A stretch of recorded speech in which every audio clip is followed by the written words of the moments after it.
warahmatullahi wabarakatuh. Waalaikumsalam warahmatullahi wabarakatuh. Anak-anak hebat, bagaimana kabarnya hari ini? Baik. Alhamdulillah.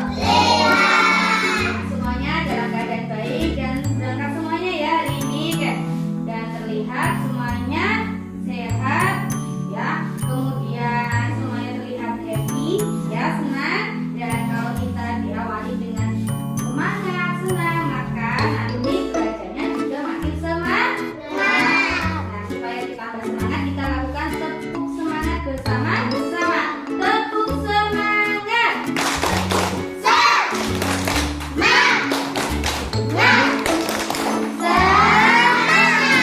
Luar biasa, semuanya semangat-semangat dan semoga nanti belajarnya juga kita tambah semangat ya.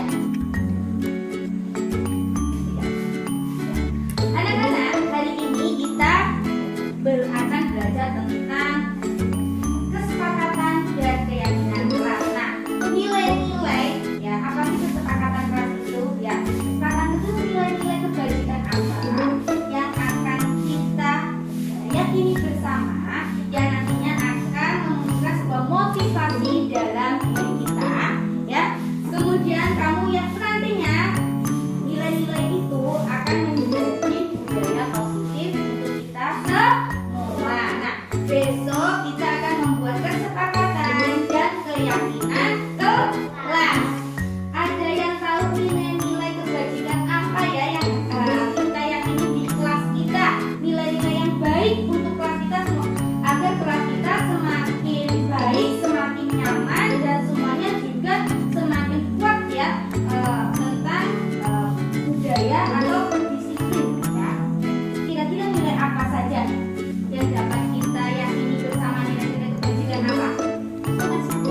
Sopan santun ya, benar ya. Apa? Disiplin, terus apa lagi? Saling menghargai, apa lagi? Ada lagi?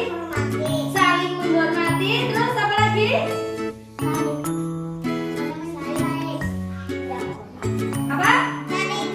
Religius ya. Nilai-nilai ini atau nilai kebajikan ya, ini yang tadi ada disiplin, nilai religius, saling menghormati, sopan santun, dan masih banyak lagi. Nah, yang nantinya nilai-nilai ini akan menjadi sebuah kesepakatan kelas. Nah, nanti ya, besok ya, nilai dari keyakinan kelas dan kesepakatan kelas ini akan kita lakukan bersama. Kemudian dari nilai-nilai ini yang kita yakini itu akan memunculkan ya, yaitu sebuah motivasi dalam diri kita ya. Kalau motivasi itu sudah ya, keluar dari dalam diri kita, maka akan timbul sebuah disiplin yang positif untuk kelas kita. Nah, disiplin yang positif dari kelas kita yang nantinya akan ya, berlanjut pada disiplin atau budaya positif di sekolah. Ya, seperti itu anak-anak, sudah dipahami semuanya? Selamat pagi anak-anak. Bagaimana kabarnya hari ini? Alhamdulillah ya. Supaya tambah semangat, kita lakukan tepuk semangat bersama-sama ya. Tepuk semangat.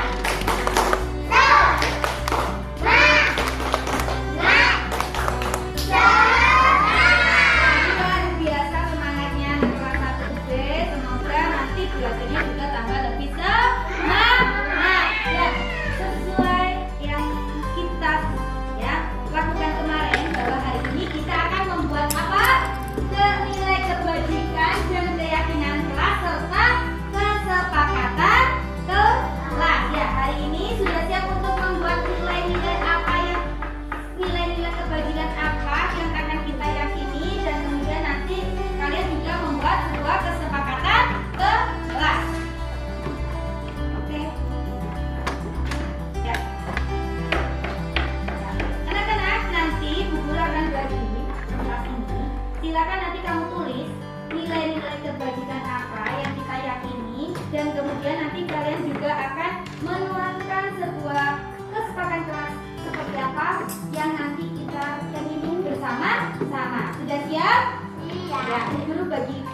ya. Nah, nilai-nilai dan kesepakatan kelas ini yang sudah kita tulis bersama, nanti kita jadikan sebuah keyakinan kelas. Jadi semua tindakan kita, semua perilaku kita jangan menyimpang dari apa yang sudah kita sepakati bersama. Nah, nanti kita tempel ya hasil diskusi hari ini tentang nilai dan kesepakatan kelas pada tembok di kelas. Silakan kamu berperilaku atau berbuat sesuai dengan keyakinan kita di kelas yang sudah kita sepakati bersama. Sudah siap anak-anak? Oke, yuk kita Bu Guru minta bantuan 2 orang, Wilda sama Salman. Sini. Wilda sama Salman, tolong bantu Bu Guru. Silakan diambil. Ya, bantu Bu Guru tuh, tolong diambil. Wilda. Ini kita tempel di sini ya. Kemudian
Terima kasih atas kesempatan yang sangat baik ini.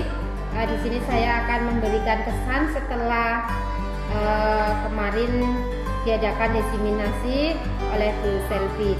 Kesan saya yang pertama, kegiatan ini sangat baik sekali dan banyak hal baru yang ternyata kami itu menganggapnya benar, akan tetapi itu belum tepat untuk pemberian pembelajaran ke siswa. Alhamdulillah kemarin untuk pesertanya juga ada dari luar sekolah, ada beberapa. Kemudian hal yang paling ramai kemarin didiskusikan, dibicarakan oleh kami setelah mendengar diseminasi itu, yaitu adanya pemberian hukuman atau sanksi. Karena kami ditanya seperti itu, kemudian sebagian besar dari kami mengetahui bahwa hukuman ke anak yang bersifat positif itu dapat memotivasi siswa untuk belajar ataupun motivasi lain agar anak semangat belajar itu ada pemberian berupa hadiah atau apa kayak gitu. Mungkin selama ini kami seperti itu, akan tetapi ternyata setelah mengikuti diseminasi kemarin itu ada hal baru, yaitu segitiga restitusi. Itu yang ternyata harus kami terapkan sebagai guru zaman sekarang ini. Ada hal yang lainnya, yaitu pembiasaan yang harus kita laksanakan di sekolah, mulai dari mengajari memberi arahan kepada anak jika anak itu mengalami kesusahan dalam belajar ataupun terlalu aktif di kelas. Kita ada beberapa solusi untuk penanganannya, jadi kita tidak menerapkan hukuman ataupun sanksi walaupun itu bersifat positif menurut kita, karena ternyata ada hal yang lebih tepat untuk saat ini, yaitu kita harus berpedoman pada sebuah segitiga restitusi. Terima kasih sekali.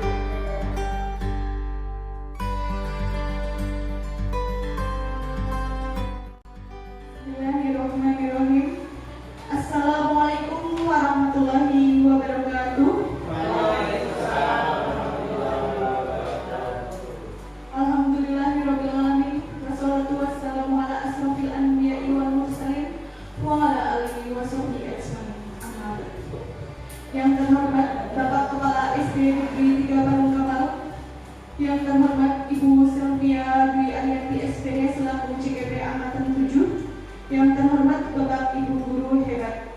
Puji syukur marilah kita panjatkan kehadiran Allah Subhanahu wa Ta'ala yang telah memberikan nikmat dan karunia-Nya kepada kita, sehingga pada hari ini kita dapat hadir dalam acara pemaparan diseminasi budaya positif di sekolah. Salawat dan salam marilah kita haturkan kepada junjungan kita Nabi Muhammad SAW. Semoga syafaatnya menolong kita di hari kiamat kelak. Allahumma amin. Bapak Ibu yang kami hormati, izinkan saya sebagai pembawa acara akan menyampaikan susunan acara yang akan kita lalui. Susunan acara sebagai berikut: 1. Pembukaan. 2. Sambutan kepala sekolah. 3. Paparan diseminasi budaya positif di sekolah oleh Ibu Sylvia Dwi Ariyanti SPD. 4. Tanya jawab. 5. Lain-lain. 6. Penutup. Acara yang pertama yaitu pembukaan. Marilah kita buka acara pada siang hari ini dengan membaca basmalah bersama-sama. Semoga acara hari ini berjalan dengan lancar. Acara yang kedua yaitu sambutan kepala sekolah. Kepada Bapak Bahrudin SPD kami persilakan.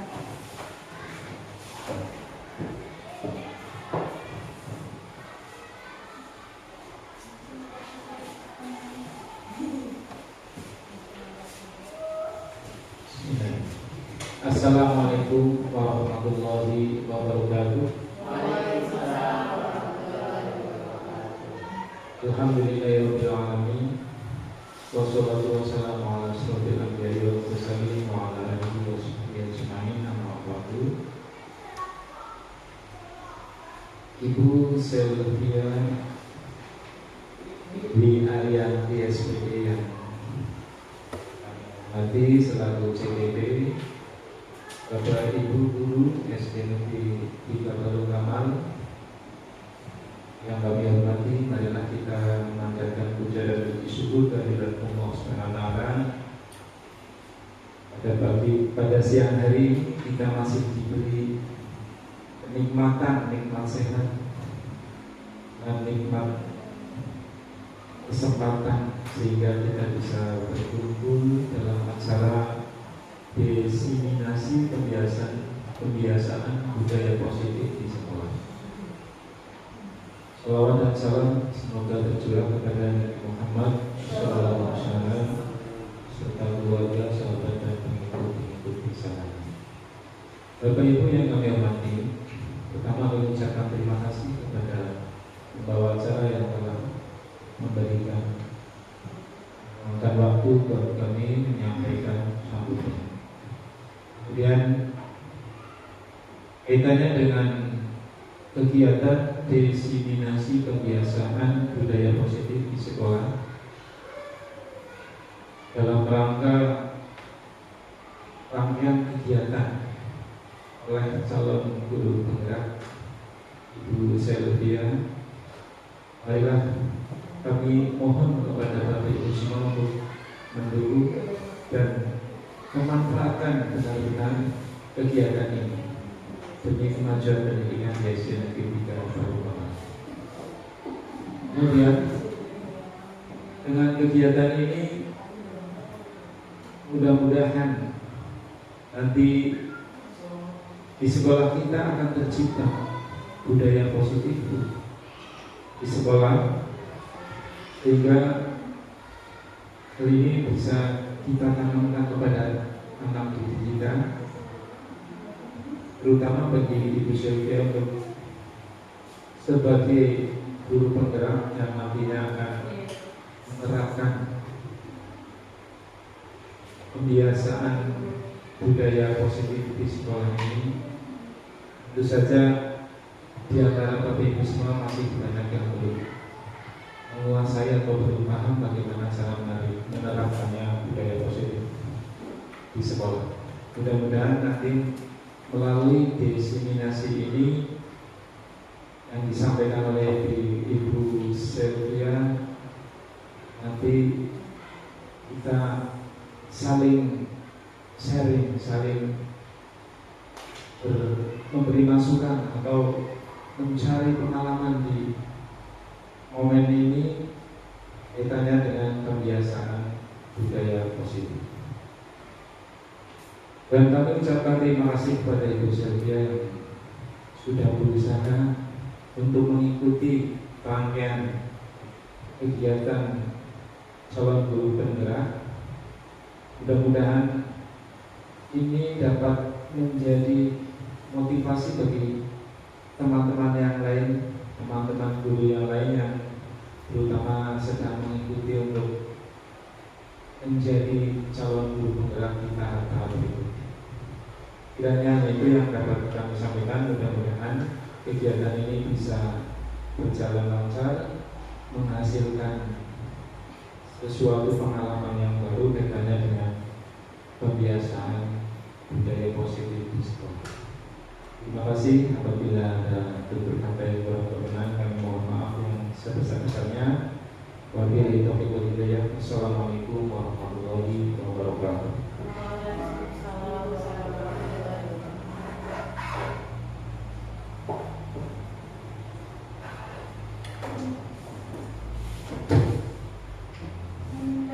Acara yang ketiga yaitu paparan diseminasi pembiasaan budaya positif di sekolah oleh Ibu Selvia Dwi Aryan PSPD. Kepada beliau kami persilakan.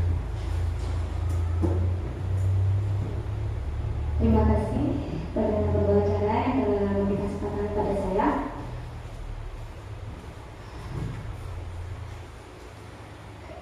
Assalamualaikum warahmatullahi warahmatullahi wabarakatuh. Yang terhormat Bapak Kepala SD Negeri 3 Padangkala dan yang saya hormati Bapak Ibu Guru.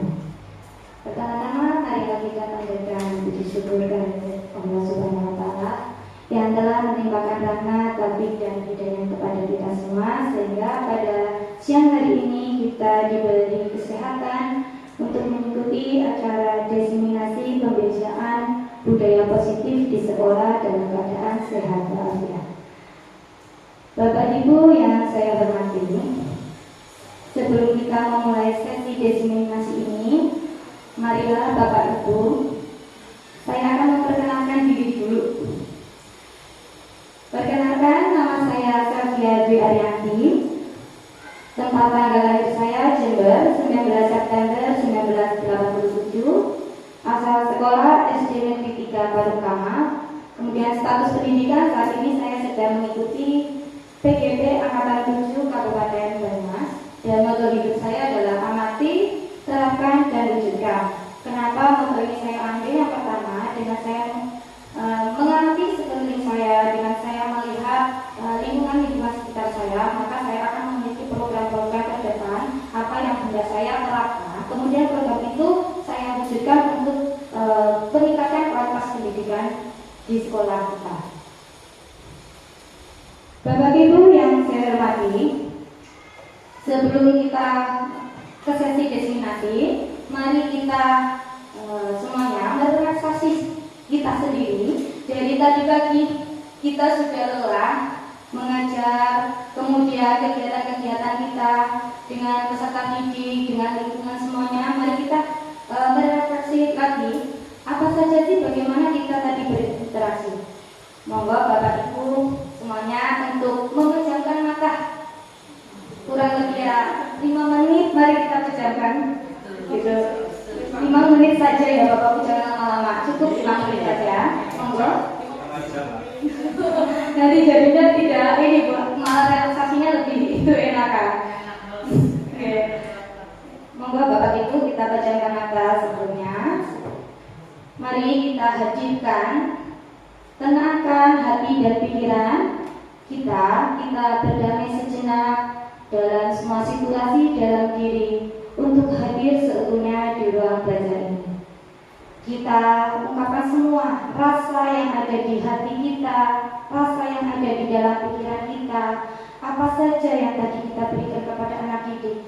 Apakah yang kita berikan sudah seutuhnya, sudah mereka terima dengan penuh dengan semangat? Apakah mereka sudah memiliki motivasi untuk mereka belajar? Dan apakah kita sudah menjadi benar-benar pendidik yang sudah menuntun kodrat dan kekuatan peserta didik kita?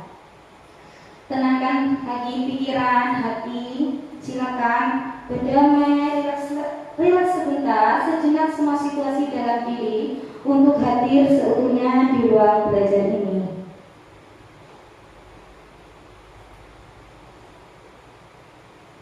Oke, Bapak Ibu, mungkin sudah cukup relaksasinya. Bagaimana Bapak Ibu? Hah? Oh, kurang lama. Apa perasaannya setelah barusan melakukan relaksasi barusan? Bagaimana Bapak perasaannya? Sedih. Bagaimana Bapak? Bapak ini Bapak sekolah ini luar biasa. Katanya sedih. Kenapa Pak? Sedihnya bagaimana Bapak? Ya karena dalam pembelajaran mungkin ini masih jauh dari apa ya yang sesuai dengan aturan dalam pendidikan. Ya mungkin belum sempurna lah intinya, belum sempurna dalam memberikan pembelajaran. Jadi masih dalam tahap kesempurnaan. Luar biasa ya Bapak. Jadi Bapak perasaannya benar-benar lagi sedih menghadapi segala kewajiban sebagai pendidik selama ini. Ya Bapak Ibu masih semangat masih untuk bisa lanjut ini? Ya, Bapak Ibu, kita akan mulai tentang pembiasaan budaya positif di sekolah. Kegiatan diseminasi ini merupakan rangkaian kegiatan PGP Angkatan 7 Kabupaten Banyumas pada modul 1.4 tentang budaya positif. Adapun capaian umum dalam kegiatan ini yang pertama, memahami konsep pendidikan menurut Ki Hajar Dewantara dihubungkan dengan konsep budaya dan lingkungan positif di sekolah yang berpihak pada murid. Yang kedua, melakukan evaluasi dan refleksi tentang praktik disiplin dalam pendidikan Indonesia secara umum untuk mendapatkan pemahaman baru mengenai konsep disiplin positif untuk menciptakan murid dengan profil pelajar Pancasila. Dan tujuan yang terakhir yaitu memahami peran sebagai guru untuk membangun budaya positif dengan menerapkan konsep disiplin positif dalam berinteraksi dengan murid. Nah, inilah tujuan-tujuan yang akan saya sampaikan pada kegiatan diseminasi ini. Selanjutnya Bapak Ibu, sebelum kita memulai acara diseminasi, mungkin saya ada sedikit pertanyaan tematik. Bapak Ibu, kira-kira apa setuju dengan pernyataan ini? Yang pertama, hukuman dapat mendisiplinkan anak. Kira-kira Bapak setuju atau tidak dengan pertanyaan ini? Bahwa hukuman dapat mendisiplinkan anak. Bagaimana? Bu Sati kayaknya mau jawab ini. Monggo Bu Sati. Nggak usah pakai itu. Oke, monggo. Menurut saya hukuman untuk mendisiplinkan anak, saya bisa setuju, bisa tidak, tergantung bagaimana hukuman itu diterapkan ke anak, jenisnya ataupun apa ya, maksudnya hukuman-hukuman yang nilainya itu positif atau negatif kayak gitu. Jadi sesuai dengan takaran hukumannya seperti apa. Luar biasa ya Bu Sati. Jadi menurut Bu Sati, hukuman apakah hukum dapat mendisiplinkan anak itu tergantung. Ya tergantung ya Bu, apakah hukuman itu tadi tergantung dari anak apa ya namanya kebiasaan anak ini apa? Apakah kebiasaan ini negatif atau ke positif arahnya? Yang kemudian yang kedua, pemberian hukuman dengan hal positif seperti membaca atau membersihkan halaman sekolah dapat meningkatkan disiplin anak. Monggo Bapak Ibu, kira-kira Bapak Ibu setuju atau tidak dengan pertanyaan yang kedua ini? Dan apa mungkin pendapatnya? Monggo Bu Deni. Ya, untuk hukuman positif bagi anak itu saya setuju karena itu kan itu hukumannya seperti contohnya membaca. Itu bagi anak yang tadinya tidak suka membaca jadi suka membaca. Kemudian untuk kebersihan mungkin yang biasanya membuang sampah sembarangan atau apa itu jadi lebih cinta akan kebersihan. Itu kan hukumannya bersifat positif. Oke, untuk pertanyaan yang kedua, luar biasa jawaban Bu Deni adalah setuju ya. Dan yang terakhir, pertanyaan terakhir adalah memberikan penghargaan dapat meningkatkan motivasi belajar anak. Monggo Bapak Ibu setuju atau tidak dengan pernyataan ini? Sepertinya Bu Dea siap untuk menjawab.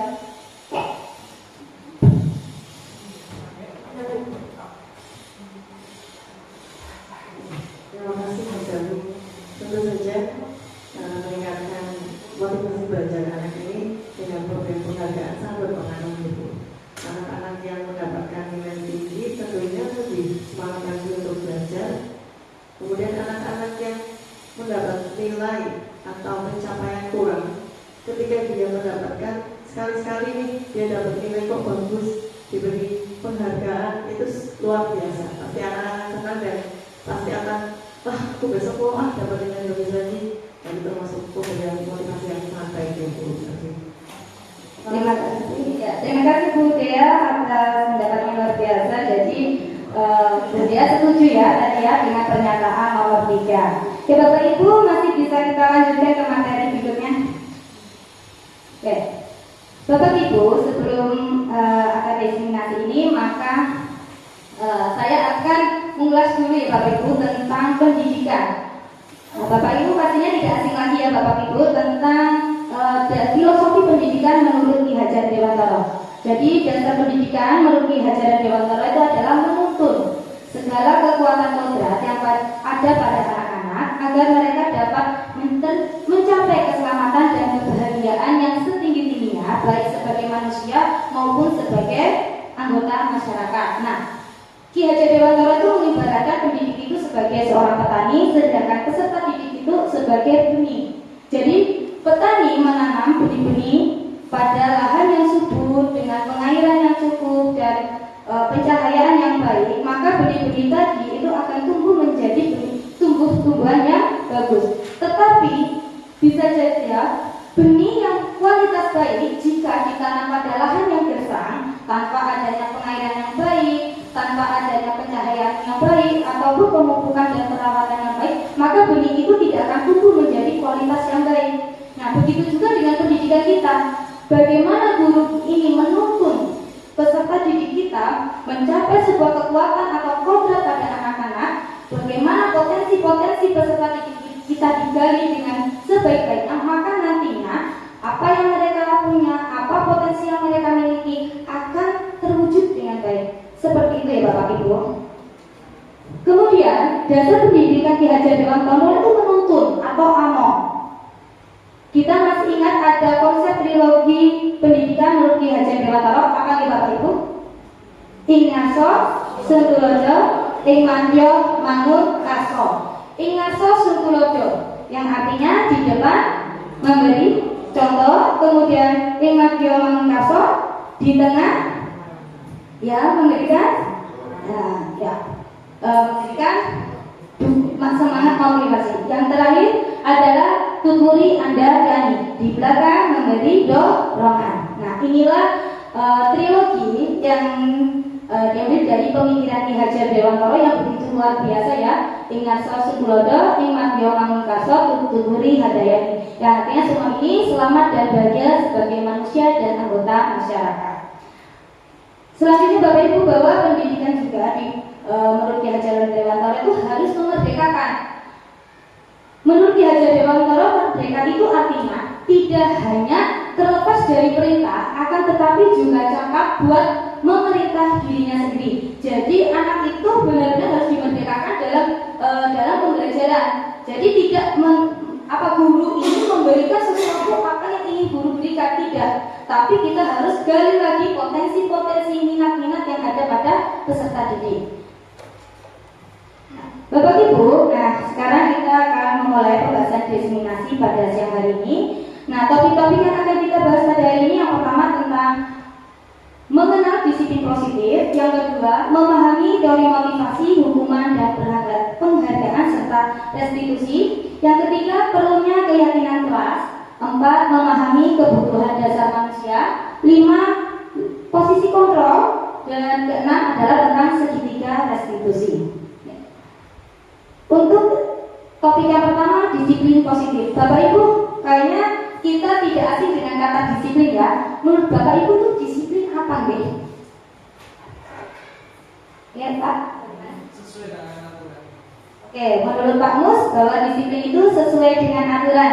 Bagaimana Bapak kepala sekolah disiplin menurut Bapak? Disiplin menurut saya itu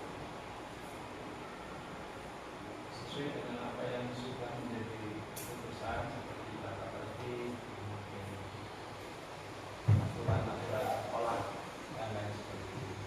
Iya Pak, terima kasih. Itu jawabannya Pak Mus maupun Bapak Kepala Sekolah luar biasa ya, bahwa disiplin itu aturan atau sesuai dengan apa yang sudah ditetapkan. Oke, Bapak Ibu, kita tahu makna disiplin itu. Disiplin itu berasal dari bahasa Latin yaitu disiplina, yang artinya belajar.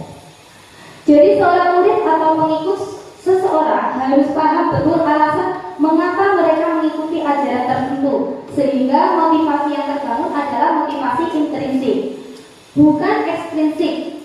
Dengan kata lain, disiplin diri juga mempelajari bagaimana cara mengontrol diri dan bagaimana menguasai diri untuk memilih tindakan yang mengacu pada nilai-nilai kebajikan yang kita hargai. Jadi disiplin ini diambil dari kata bahasa tadi Latin yaitu disiplina, yang artinya belajar.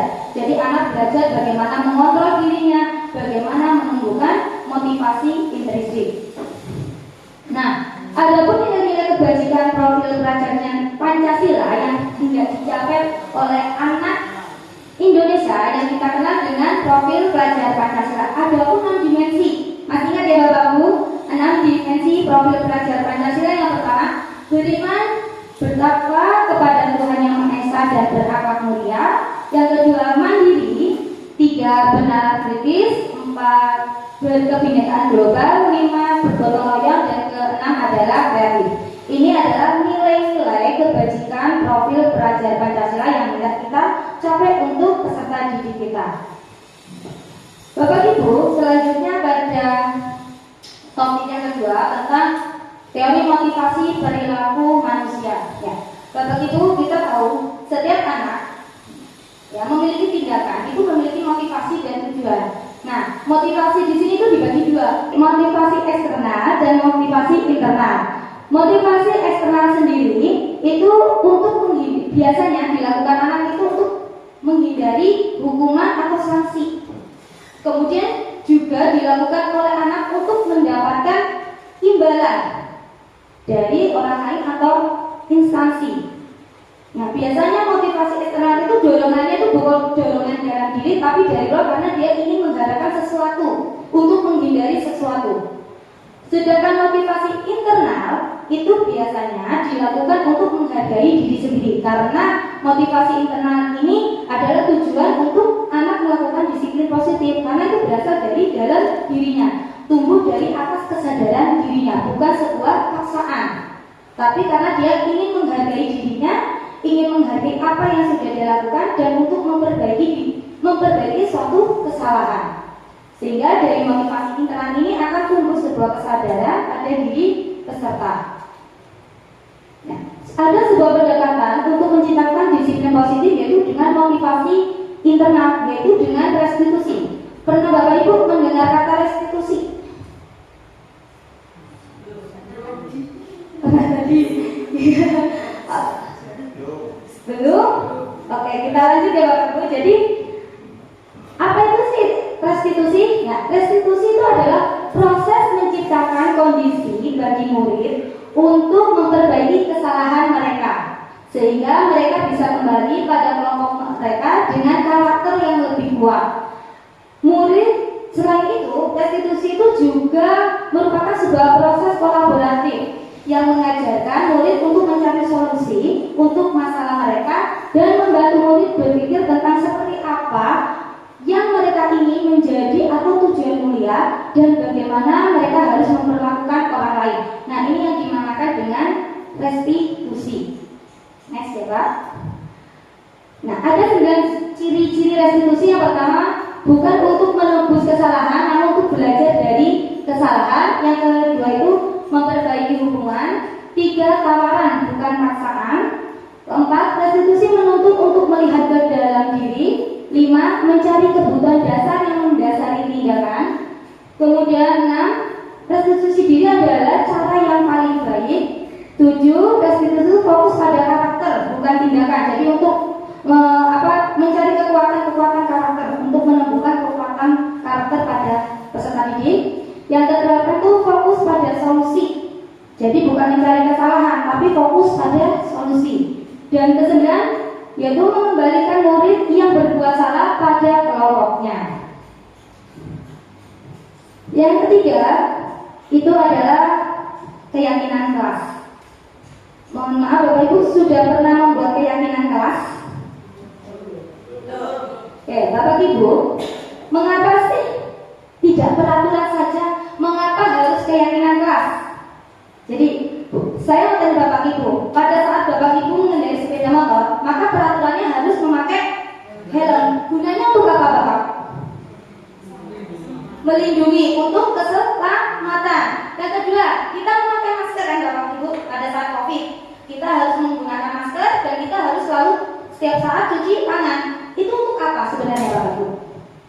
Kira-kira, kenapa harus menggunakan masker?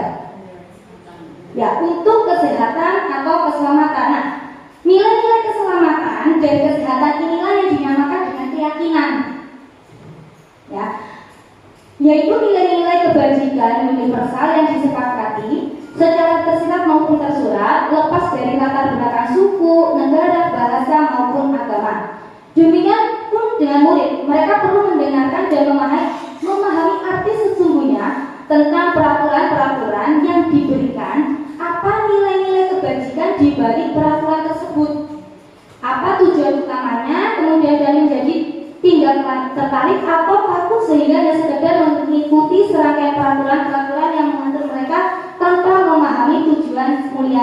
Jadi ini kenapa harus keyakinan saja, bukan peraturan.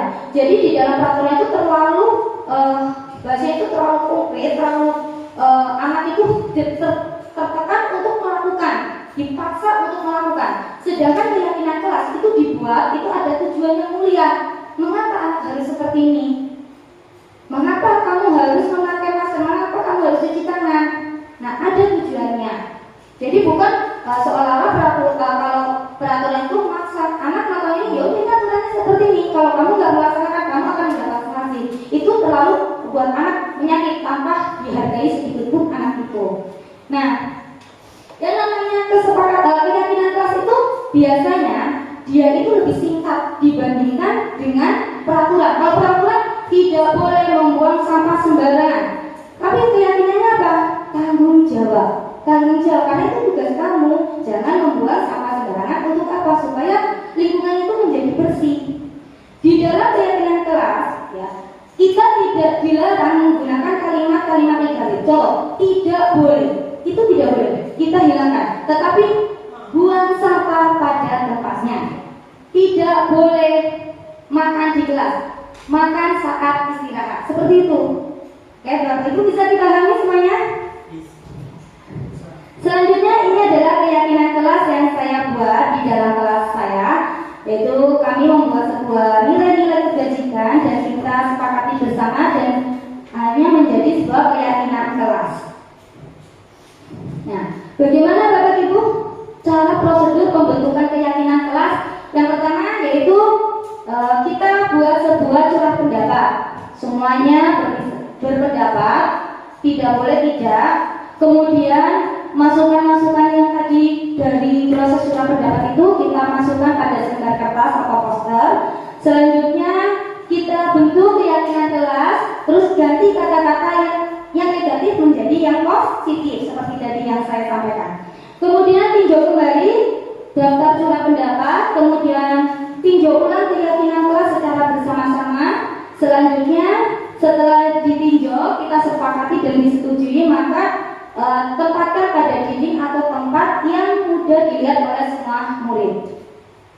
Nah, Bapak Ibu, tadi dari kita lihat bahwa peraturan kelas itu menempati posisi yang paling kecil dalam lingkaran budaya positif. Sedangkan keyakinan kelas itu lebih baik ya dibandingkan peraturan kelas. Kemudian dari keyakinan kelas ini akan menciptakan ya lingkungan yang positif dan akhirnya akan menciptakan budaya positif. Inilah kenapa keyakinan kelas itu lebih baik dibandingkan dengan peraturan kelas.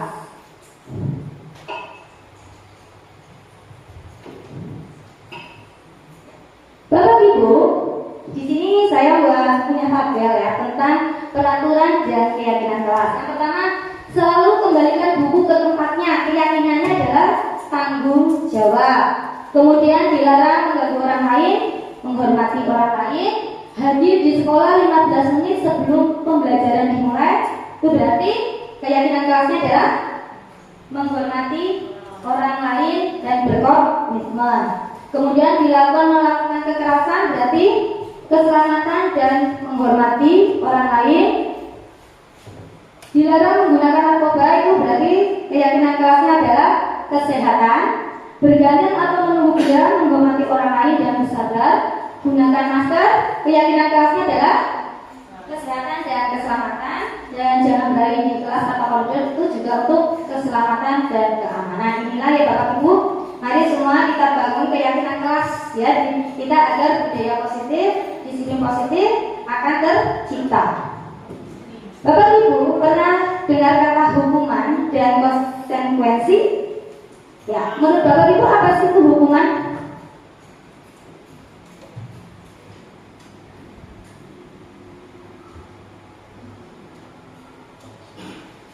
Gimana Pak Nobe?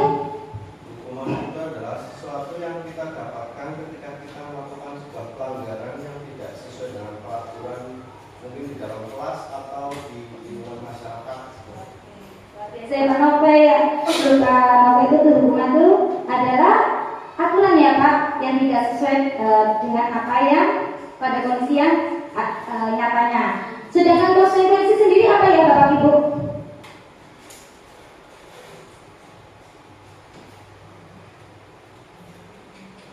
konsekuensi itu biasanya kita artikan sebagai akibat dari perbuatan itu. Jadi kalau anak kamu tadi nggak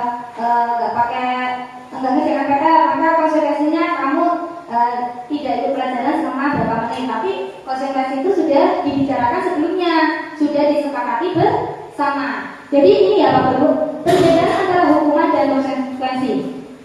Hukuman itu sesuatu yang harus terjadi dan sangat menyakitkan, dan dia itu biasanya membuat anak sakit dalam jangka waktu yang panjang. Sedangkan konsekuensi itu sesuatu yang terjadi dan membuat anak tidak nyaman dalam waktu yang pendek. Kemudian hukuman, anak jadi membenci hukuman. Yang kedua itu anak menghargai disiplin kalau konsekuensi. Kemudian hukuman itu paksaan, harus dilakukan, mau nggak mau harus anak terima. Sedangkan konsekuensi itu stimulus atau tanggapan. Jadi masih ada anak tidak dipaksa benar tidak, tapi ada stimulus dan tanggapannya. Kemudian untuk hukuman itu konsep diri yang buruk, sedangkan konsekuensi adalah konsep diri yang baik. Kemudian, nah dari hukuman anak itu akan belajar menyembunyikan kesalahan, karena kalau dia melakukan seperti ini, nanti aku dihukum, otomatis dia akan sembunyikan, dia akan belajar berbohong. Sedangkan konsekuensi, anak belajar untuk mematuhi peraturan. Kemudian hukuman, anak akan merasa bersalah, akan merasa marah, dipermalukan, dan merasa tidak dihargai. Karena tadi paksaan, dan itu hukumannya terjadi hari itu juga, tanpa kita menanyakan kenapa seperti itu. Tapi kalau konsekuensi itu, anak kehilangan hak, dibuat tidak nyaman, diasingkan untuk sementara. Oke, hukuman dan konsekuensi hukuman ini berakibat pada integritas gagal. Anak merasa dirinya itu sudah tidak bisa dihargai lagi. Anak akan merasa membenci peraturan. Kemudian anak ini akan kalau anak yang benar-benar dia berani, maka dia akan melakukan melakukan itu lagi tanpa dia menyadari bahwa apa yang sudah dia lakukan salah. Jadi hanya melakukan ini, saya menghindari, saya mau melakukan ini karena saya kemarin Pak Guru seperti inilah, gak apa-apa lah. Kalau itu anak yang berani.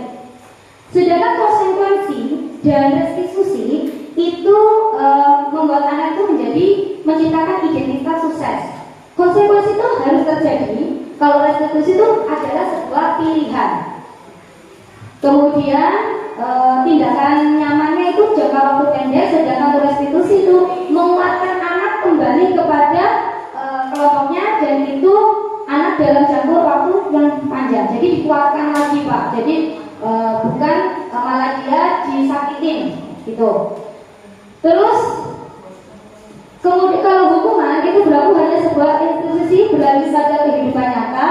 Kalau konsekuensi membantu penerapan mengikuti peraturan dalam masyarakat, dan terakhir untuk restitusi itu fokus pemecahan masalah. Kemudian untuk hukuman itu bersifat negatif, konsekuensi itu netral, sedangkan restitusi itu positif.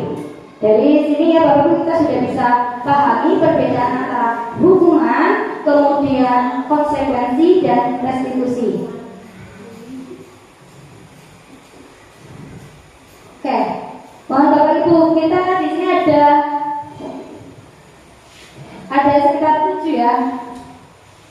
Ada sekitar 7 tindakan yang dilakukan dulu ya. Contoh yang pertama, mencatat 100 kali di dalam buku kalimat saya tidak akan terlambat lagi karena terlambat sekolah. Kira-kira itu termasuk hukuman atau konsekuensi? Ya, itu adalah hukuman karena nggak ada terkaitannya. Anak terlambat sekolah suruh nulis 100, nggak ada keterkaitannya Pak. Kemudian lari mengelilingi lapangan basket 2 kali karena terlambat hadir di sekolah. Kira-kira hukuman atau konsekuensi? Hukuman, masih sama ya, tidak ada keterkaitannya. Selanjutnya, murid diminta untuk push up 15 kali karena tidak menggunakan masker di sekolah. Push up, hukuman, tidak ada kaitannya antara lari sama menggunakan masker. Selanjutnya, menggantikan kertas tugas teman yang telah dicoret-coret. Kira-kira hukuman atau konsekuensi? konsekuensi. Kemudian murid disuruh untuk mengenakan sepatu seharian di sekolah karena tidak mengenakan sepatu hitam. Hukuman atau konsekuensi? Ada hukuman. Kalau murid disuruh menggunakan sepatu, tidak mengenakan sepatu seharian, itu di sekolah dan dilihat teman yang lainnya, malu tidak kira-kira? Nah, itu termasuk sebuah hukuman. Dan terakhir, lari mengelilingi lapangan basket 2 kali karena terlambat 10 menit untuk pelajaran PJOK adalah konsekuensi ya, karena ada kaitan antara lari dan PJOK. Ya, Bapak Ibu ternyata sudah bisa membedakan antara hukuman, konsekuensi, dan selanjutnya kita tahu kebutuhan dasar manusia. Topik berikutnya ada 5 kebutuhan dasar manusia. Yang pertama, bertahan hidup. 2, kasih sayang dan rasa diterima. 3, penguasaan. 4, kesenangan. 5, kebebasan. Nah, kita bisa lihat di layar Bapak Ibu perbedaan 5 kebutuhan dasar yang hendak ingin dimiliki oleh setiap manusia. Manusia memiliki tujuan dalam untuk mendapatkan sesuatu, yaitu ini kebutuhan-kebutuhan yang hendak ingin dicapai, seperti itu. Next ya Bapak Ibu. Ya, semua orang senantiasa berusaha untuk memenuhi kebutuhannya dengan berbagai cara. Bila mereka tidak bisa mendapatkan kebutuhannya dengan cara yang positif, mereka bisa melanggar peraturan atau melakukan hal-hal yang tidak sesuai dengan nilai-nilai kebajikan. Bagaimana kita memposisikan jika ada peserta didik yang melakukan hal-hal yang tidak sesuai dengan nilai kebajikan? Ya kan, anak-anak melanggar peraturan itu ya Bapak Ibu. Bagaimana kontrol atau kita menyikapi masalah-masalah tersebut? Kita di sini topik berikutnya akan belajar 5 posisi kontrol. Ada yang pernah dengar posisi kontrol ini dulu? Belum kan? Oke, 5 posisi kontrol itu ada 5. Yang pertama adalah sebagai penghukum. Penghukum ini biasanya dia selalu menghadik anak, menyakiti anak baik dengan fisik maupun verbal. Sedangkan pembuat orang merasa bersalah itu biasanya dia memojokkan anak dengan kata-katanya, seharusnya ibu kecewa. Kemudian identitasnya berhasil atau sukses itu biasanya jadi teman atau pemantau. Kalau teman itu membuat alasan untuk muridnya, biasanya guru itu mengatakan, ayolah lakukan demi ibu. Nah, ada kedekatan dengan peserta didik di sini. Kalau sedang memantau itu biasanya menghitung dan mengukur. Kemudian dia selalu mengaitkan dengan apa peraturannya. Kemudian menyesuaikan diri bila diawasi. Terus murid meletakkan dulu peraturan dan hukum di dunia yang berkualitas dan menitik beratkan pada sanksi atau hadiah yang untuk dirinya. Sedangkan identitas berhasil atau sukses itu terletak pada manajer. Nah, posisi kontrol itu sebagai manajer, yaitu biasanya mengajukan pertanyaan. Kemudian biasanya guru itu berkata, apa yang kamu yakini? Nah, keyakinan. Dia mengingatkan lagi tentang keyakinan yang sudah dibuat atau disepakati bersama. Seperti itu. Bapak Ibu bisa kita refleksi lagi. Kira-kira kita sudah di posisi kontrol yang mana? Apa penghukum, kemudian pembuat merasa bersalah, atau teman, atau pemantau, atau manajer? Kira-kira di mana Bapak Ibu biasanya melakukan menindaklanjuti? Nah, anak-anak itu biasanya pada posisi kontrol yang mana? Biasanya di posisi kontrol yang apa Bapak Ibu? Di posisi manajer. Ada lagi? Oke, luar biasa ya Bapak Ibu. Jadi memang idealnya bahwa nih pernyataan ini siapa yang mengatakan? Coba kita lihat. Saya kecewa sekali dengan kamu. Kira-kira mengatakannya adalah di posisi kontrol apa? Pembuat merasa bersalah. Kemudian kamu tidak pernah benar melakukannya.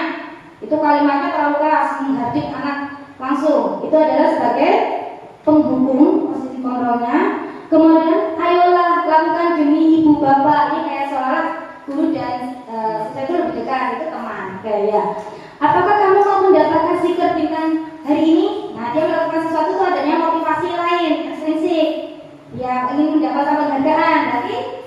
contoh. Selanjutnya, bagaimana kamu bisa menyelesaikan masalah ini? Dia posisinya adalah sebagai manajer. Dia mengembalikan lagi anak itu dituntut untuk mencari solusinya sendiri. Kemudian kamu selalu yang paling terakhir. Nah, ini mengganti juga kalimatnya, yaitu sebagai penghubung. Ya Bapak Ibu, kita sudah bisa ya membedakan posisi kotor mana ya untuk pernyataan-pernyataan tersebut. Ya, Bapak Ibu, idealnya seorang guru itu dapat memposisikan diri sebagai manajer.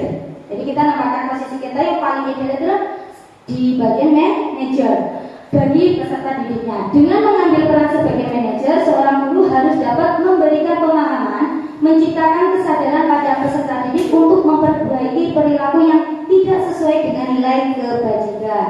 Ada praktiknya seorang manajer bisa menggunakan segitiga restitusi dalam menciptakan kesadaran pada peserta didik akan nilai-nilai keyakinannya.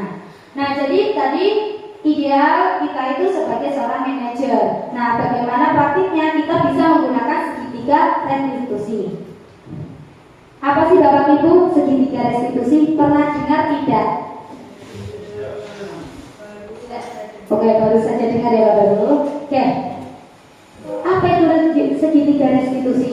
Kita lihat segitiga. Segitiga restitusi itu memiliki 3 tahapan. Yang pertama adalah menstabilkan identitas. Kemudian dalam menstabilkan identitas itu setiap orang itu pasti melakukan kesalahan. Kamu bukan satu-satunya yang pernah melakukan ini. Itu cara guru menstabilkan identitas. Tahap yang kedua adalah validasi kebutuhan. Kamu tentu punya alasan mengapa melakukan itu. Kita harus mengetahui apa sih alasan dia melakukan sesuatu kegiatan ini, sesuatu yang dianggap tidak sesuai dengan apa yang sudah diyakini. Dan yang ketiga adalah menanyakan keyakinan kelas. Kamu ingin menjadi orang yang seperti apa? Ini adalah tahapan-tahapan dalam segitiga restitusi. Nah, Bapak Ibu, saya ingin tanya kepada Bapak Ibu, apakah Bapak Ibu pernah melakukan mengambil tindakan dengan menggunakan segitiga restitusi setelah Bapak Ibu tadi mengamati, melihat tentang tahapan segitiga restitusi? Pernah tidak? Gimana Bu Seti? Pernah tidak Bu?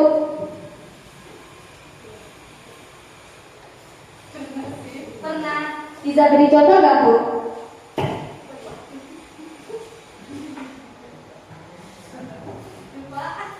Lupa.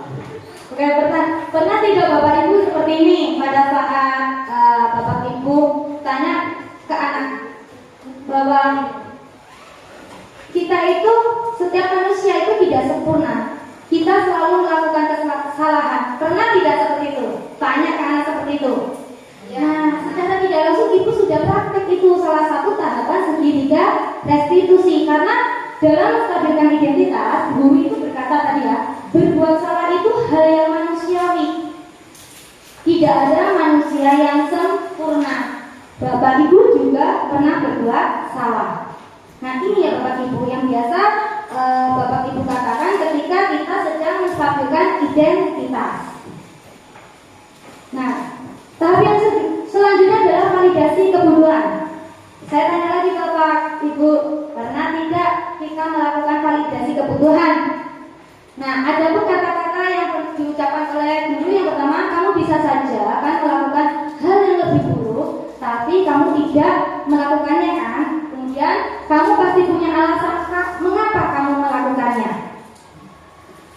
Apa yang penting bagi kamu? Pernah tidak Bapak Guru, Bapak Ibu Guru mengucapkan kalimat ini? Pernah? Pernah. Di bagian mana Bapak? Novel? Biasanya saat memotivasi anak supaya bisa lebih giat belajar atau mungkin memotivasi anak dalam hal-hal yang lain. Oke, ya itu ya Pak, itu ya. Berarti Pak Novel sendiri sudah memperhatikan tahapan segitiga restitusi di bagian validasi kebutuhan. Kemudian tahapan yang terakhir dari segitiga restitusi itu menanyakan keyakinan kelas. Biasanya guru berkata, apa nilai yang kita percaya di kelas atau sekolah kita? Tanyakan lagi Pak, keyakinan yang sudah dibuat. Kemudian nilai-nilai universal apa yang telah kita sepakati? Kelas yang ideal seperti apa sih? Tuh, pernah tidak Bapak Ibu melakukan menanyakan keyakinan? Belum? Oke, berarti belum ya. Kayaknya pada diam semua, berarti belum. Sudah belum Bu Santi? Kayaknya Bu Santi ada agak, oh belum, oke. Dilanjut ya Bu. Jadi ini apa Bu? Tahapan segitiga restitusi tentang menanyakan keyakinan kelas. Nah, intervensi 30 detik bisa kita lihat bersama di depan bahwa intervensi ini bisa membantu murid kembali ke tujuan semula dengan cukup singkat dan dengan cara non konfrontatif. Jadi ini. Nah, apakah kamu ingin berbuat lebih baik? Coba kita tanyakan kepada peserta kita. Intervensi lagi. Kemudian, apa yang kamu lakukan saat ini sudah oke? Peraturannya apa? Kapan kamu siap mulai? Kita tanyakan supaya anak-anak bisa mengubah yang tadinya sengakan ya Bapak Ibu sekarang dewek gitu. Kita tanyakan biar dia kembali lagi dengan tujuan yang semula seperti ini. Siap Bapak Ibu? Oke, Bapak Ibu, tadi saya sudah melakukan pemaparan tentang diseminasi budaya positif. Dan alhamdulillah Bapak Ibu sangat antusias dan semangat dalam mengalami pemaparan pada siang hari ini. Dan mungkin tadi mungkin masih tentang sedikit restitusi, terus bagaimana posisi kontrol, kemudian bagaimana menciptakan disiplin positif. Tadi kita sudah bahas satu persatu. Nah, dari ketiga pertanyaan pematik ini, maka apa sih yang kita bisa simpulkan bersama? Apa boleh hukuman itu dapat mendisiplinkan anak? Setuju atau tidak, Bapak Ibu? Tidak, ya tidak. Kita katakan tidak setuju. Ya. Yang kedua tadi tentang bahwa pemberian hukuman yang hal-hal yang positif seperti membaca, kemudian atau membersihkan halaman sekolah itu dapat meningkatkan disiplin anak. Setuju atau tidak, Bapak Ibu? Ya, tidak. Ya. Selanjutnya terakhir adalah pemberian penghargaan itu dapat meningkatkan motivasi belajar anak. Kira-kira setuju atau tidak? Setuju atau tidak, Bapak Ibu? Tidak. Mengapa alasannya Pak tidak? Satu, penghargaan yang terlalu diberikan kepada anak akan menjerumuskan anak. Anak yang tadinya peringkat 1, kalau dia tidak mendapatkan peringkat 1, maka dia ingin aku dapat ini. Bagaimana caranya? Yang kedua, hubungan peserta didik dengan peserta didik yang lainnya itu akan tidak baik. Karena Pak, akhirnya timbul masalah iri-irian Pak. Lah kita iya kalau Pak Guru terus, kita iya kalau Pak Guru. Nah, seperti itu. Jadi penghargaan itu ternyata itu tidak bisa memberikan motivasi intrinsik seperti itu, kita Pak. Bisa paham? Ya, jadi pemberian penghargaan itu apakah dapat meningkatkan motivasi belajar anak? Tidak, karena penghargaan tadi salah satunya itu bukan berasal dari motivasi intrinsik. Terima kasih luar biasa Bapak Ibu pada kesempatan kali ini, begitu semangat dan antusiasnya Bapak Ibu mengikuti kegiatan diseminasi ini. Oke Bapak Ibu, untuk kita terakhir ya pada rangkaian kegiatan hari ini, maka kita akan melakukan refleksi. Silakan Bapak Ibu, di depan ada kertas, monggo 1 sampai 3 Bapak Ibu kita refleksi lagi. Monggo. Oh ya maaf, 4, ada 4. Berarti Bapak Ibu berarti tidak mengantuk. Luar biasa, Bu. Iya, luar biasa sekali Bu, tidak mengantuk. Iya, Bu. Kita lakukan refleksi ya Bapak Ibu. Cukup ya, 5 menit saja kita refleksi. Ada 4 pertanyaan untuk kegiatan refleksi hari ini. Yang pertama, hal baru apa yang mengubah paradigma saya yang saya dapatkan? Yang kedua, perasaan apa yang muncul selama mengikuti sesi ini, khususnya mengenai makna disiplin dan motivasi Yang ketiga, peran Among seperti apakah yang telah saya lakukan selama mengikuti modul ini? Tadi peran Bapak Ibu dalam menyikapi peserta didik itu kan ada 5 faktor. Kemudian saya akan menjadi Among seperti apakah setelah mengikuti modul ini? Monggo Bapak Ibu 5 menit bisa melakukan refleksi, silakan tulis refleksi Bapak pada kertas.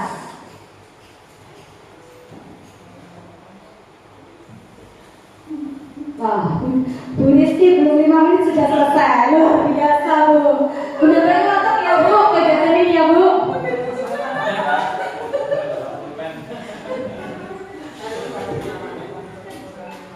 Oke, Bapak Ibu, boleh minta satu saja refleksi hari ini apa yang sudah Bapak Ibu tangkap dan kira-kira hal baru apa yang mengubah paradigma Bapak Ibu setelah mengikuti kegiatan hari ini. Oke, Bapak. Terima kasih. Setelah mengikuti kegiatan ini, saya cenderung pada yang pertama itu hal baru yang mengubah paradigma saya, yaitu kaitannya dengan hukuman dan konsekuensi. Tahunya hanya hukuman saja, dan mungkin dari pelajaran dulu juga selama ini memberikan kepada anak yang melanggar peraturan atau kesepakatan, ini biasanya memberikan hukuman. Jadi dengan adanya diseminasi ini, saya jadi tahu tentang hukuman dan konsekuensi, dan lebih cenderung kepada restitusi ya. Ya, terima kasih. Hanya itu yang mendapat kami. Bagaimana? Bu Sati ada yang Oke. Baik Bapak Ibu, karena waktu sudah terlalu siang, maka untuk kegiatan desiminasi ini saya akan tutup dan waktu saya kembalikan kepada Ibu pembawa acara. Terima kasih semuanya dan terima kasih atas partisipasinya. Semoga apa yang saya sampaikan bermanfaat bagi kita semua dan semoga kita sebagai pendidik dapat meningkatkan dan menumbuh kembangkan kekuatan-kekuatan serta motivasi intrinsik pada peserta didik kita sehingga karakter peserta didik kita semakin kuat. Saya akhiri. Wassalamualaikum warahmatullahi wabarakatuh.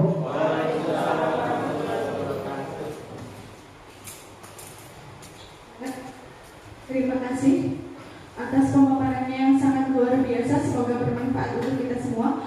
Mengingat acara yang keempat yaitu tanya jawab. Pada sesi tanya jawab kali ini kami memberikan kesempatan untuk 3 penanya. Monggo Bapak Ibu guru, siapa yang mau bertanya? Terima kasih atas kesempatan yang diberikan pada saya. Di sini saya mau bertanya. Dari pemaparan tadi kan, jadi seolah kan kita memberikan hukuman walaupun hukuman itu menurut kita itu bernilai positif ke anak itu ternyata kan yang diharapkan tidak seperti itu ya Bu, bukan hukuman kayak gitu. Nah terus kalau misalnya kita dihadapkan pada seorang anak atau beberapa anak yang benar-benar itu membuat kita itu marah, jengkel ya. Terus anaknya itu tidak pernah jera kalau dikasih hukuman apapun itu bagaimana itu solusinya? Terima kasih. Ya, Bu Sati tadi pertanyaan tentang memberikan efek jera ya tanpa adanya hukuman. Jadi Bapak Ibu, kita sudah tahu tadi ya pada paparan yang sudah saya sampaikan bahwa hukuman itu bukan jalan satu-satunya untuk membuat anak jera. Tapi kalau kita ketemu dengan anak yang kendor tadi itu, maka dia akan berani melakukan hukuman itu lagi, melakukan kesalahan itu lagi. Karena sudah tahu hukumannya seperti itu. Apakah itu anak menjadi jera? Tidak kan Ibu, dia pasti melakukannya lagi. Nah pertanyaan saya satu dengan Ibu Sati. Pernah nggak Ibu mendengar anak dia kira-kira apa sih kebutuhan dia yang belum dia penuhi? Pernah tidak? Belum. Nah itu Ibu, sebagai guru kita itu harus tahu kebutuhan apa yang belum terpenuhi pada anak. Karena setiap anak itu melakukan sesuatu itu memiliki tujuan, baik itu negatif ataupun yang positif. Nah, kebutuhan dasar yang anak belum terima, monggo Bapak Ibu silakan beri. Contoh, di kelas anak itu lari-lari terus, dibilangin, nggak diem aja. Berarti anak itu ingin sebuah kebebasan. Mari Bapak Ibu kita rubah lagi. Rubah cara kita memberikan pendidikan pada siswa, lebih menarik lagi, kita lebih kita lebih fokuskan lagi pada peserta didik. Selain itu, silakan Bapak Ibu melakukan tadi tahapan segitiga restitusi dalam menyikapi masalah-masalah peserta didik kita. Tanpa harus kita maksa, tanpa harus anak itu kita diskriminasi ya, tanpa harus diskriminasi. Jadi kita pertama tadi kita lihat kebutuhan apa yang dia inginkan, kemudian kalau sudah tahu dan dia masih mengulang-ulang lagi, kita caranya tadi melalui segitiga restitusi. Tanyakan keyakinan kelas. Ibu Sati sudah buatkan keyakinan kelas? Belum. Monggo mulai nanti silakan setelah ini buat keyakinan kelas, sepakati dengan bersama teman. Jadi nanti kalau anak itu melakukan sesuatu yang tidak sesuai dengan nilai-nilai kebajikan, tanyakan lagi apa keyakinan kelasnya. Seperti itu Ibu Santi, bisa ya, terima kasih. Enggak. Terima kasih atas waktu yang telah diberikan. Tentunya dalam proses belajar mengajar tidak lepas dari tugas ya Bu. Kita sering memberikan tugas kepada peserta didik. Harapannya adalah melanjutkan pelajaran yang sudah dilakukan di kelas, agar peserta didik nantinya mengulang lagi dan mengingat. Harapannya kan begitu Bu, kalau dikerjakan. Nah, yang saya tanyakan ini, kalau ada peserta didik yang tidak mau mengerjakan tugas atau PR yang sudah diberikan gitu Bu, itu apa yang harus dilakukan, apa yang harus guru lakukan, atau apa yang harus anak lakukan, atau apa yang harus kita lakukan gitu untuk menghadapi situasi yang seperti itu. Terima kasih Bu Salmi. Oke Bu Dea, tadi pertanyaannya tentang bagaimana menyikapi anak yang tidak mengerjakan tugas ya. Oke Bapak Ibu, kita kembali lagi kepada diri kita sendiri ya sebagai pendidik. Apakah tugas-tugas yang kita berikan selama ini sudah menjadi wadah peserta didik kita untuk dia termotivasi untuk selalu mengerjakan? Apakah tugas-tugas kita ini sudah benar atau malah memberatkan peserta didik kita? Jika kalau tugas-tugas ini sangat memberatkan peserta didik kita, mari Bapak Ibu kita merdekakan. Mau seperti apa anak ini? Kembalikan lagi pada keyakinan kelas, ya. Kembalikan lagi pada keyakinan kelas kita. Yang keduanya, silakan Bapak Ibu lakukan tindakan pada anak tersebut dengan segitiga restitusi. Tanyakan mengapa, kendalanya apa yang membuat dia melakukan hal ini, terus apa kedepannya yang mau dia perbaiki, mau seperti apa jika dia seperti ini. Tanyakan keyakinan kelas yang bersama supaya dia mencari sendiri solusi terhadap masalah dia sendiri. Seperti itu. Jangan sekali-kali kita memberikan hukuman, jangan, ataupun memberikan konsekuensi kepada peserta didik, jangan. Kita kembalikan lagi pada keyakinan kelas. Kemudian kita lakukan tadi tahapan segitiga restitusi. Tanyakan lagi apa yang alasan dia, kemudian dia nanti mau seperti apa dan apa yang harus dia perbaiki. Sebagai tidaknya Bapak silakan jadi manajer untuk menyikapi masalah-masalah anak gitu. Seperti itu ya Bu Dea. Ibu Tati, terima kasih atas jawaban yang sangat berguna. Ya, terima kasih atas waktunya. Ini saya mau bertanya, di sini kan dimensi pembiasaan budaya positif. Pembiasaan kan tidak hanya terjadi di dalam kelas ya, berarti ini kan di lingkungan sekolah ya. Bagaimana sih caranya agar kita memberikan semangat kepada siswa agar mereka itu selalu dicinta akan lingkungan sekolah, budaya hidup bersih di lingkungan sekolah. Tidak hanya di lingkungan sekolah, dimulai dari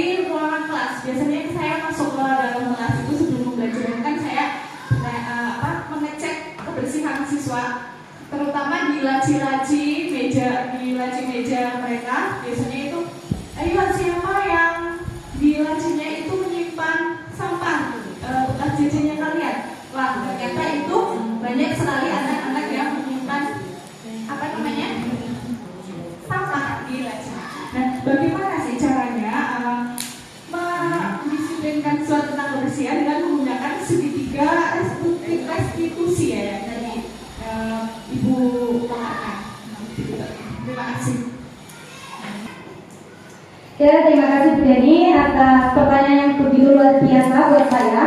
Baik Bapak Ibu, untuk masalah kebersihan sebenarnya ini adalah bukan masalah di sekolah kita ya. Semuanya juga kita mengalami masalah tentang kebersihan. Yang pertanyaan saya gini Bapak Ibu, membiasakan budaya positif itu pada peserta didik itu harus dimulai dari kita sebagai guru. Kita tidak boleh bosan, ya nggak boleh bosan-bosan untuk mengingatkan anak untuk melakukan sesuatu yang positif. Karena apa? Kebersihan itu ya Bu guru agama tahu kan, kebersihan adalah sebagian dari iman. Kita selalu canangkan kegiatan-kegiatan yang dapat membudidayakan kebersihan. Misalkan salah satunya dengan Jumat bersih, seperti itu kita bisa lakukan. Kemudian bisa pemilahan sampah. Kemudian sampah itu bisa kita gunakan untuk kegiatan-kegiatan lain seperti pembuatan kerajinan gitu. Yang pasti ibu bapak udah menguasai semua ya kerajinan yang terbuat dari sampah. Nah kita maksimalkan di situ ya bapak ibu supaya tanpa kita harus memberikan anak itu hukuman atau sanksi kita tidak akan memberikan hukuman atau sanksi. Nah salah satu tadi itu beri motivasi intrinsik anak itu supaya dia sadar. Dengan motivasi intrinsik yang kita berikan akan tumbuh kesadaran. Maka kekuatan positif terus kontrol diri peserta didik itu akan tercipta. Kontrol diri atau kekuatan intrinsik yang ada pada diri peserta didik ini adalah kekuatan bagi kita sebagai pendidik. Nah, untuk melakukan program-program yang baik untuk mereka. Berikan program-program yang baik ya tadi, kemudian salah satu tadi jika itu bisa kita pakai segitiga restitusi, keyakinan kuat kita kembalikan lagi kepada peserta didik kita. Dan satu lagi kegiatan-kegiatan yang menarik untuk peserta didik kita kenakan supaya mereka itu bisa menyemangati, memotivasi mereka lagi. Seperti itu Bu Deni, jawaban yang bisa saya sampaikan. Bagaimana? Sudah atas dari? Terima kasih Bu. Bapak Ibu semuanya yang berbahagia dan saya banggakan, tadi beberapa kegiatan diskusi hari ini sudah kita laksanakan.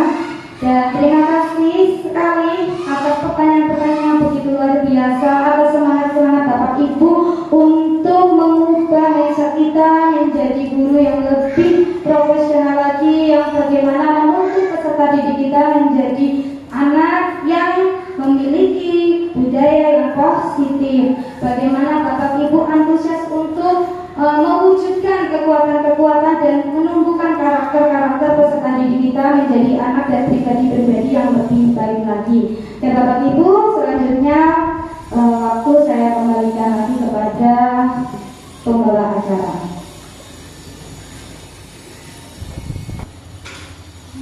Bapak Ibu guru yang kami hormati, acara demi acara telah kita lalui. Tibalah kita di acara penghujung yaitu penutup. Marilah kita tutup acara pada siang hari ini dengan membaca hamdalah bersama-sama. Alhamdulillah. Saya selaku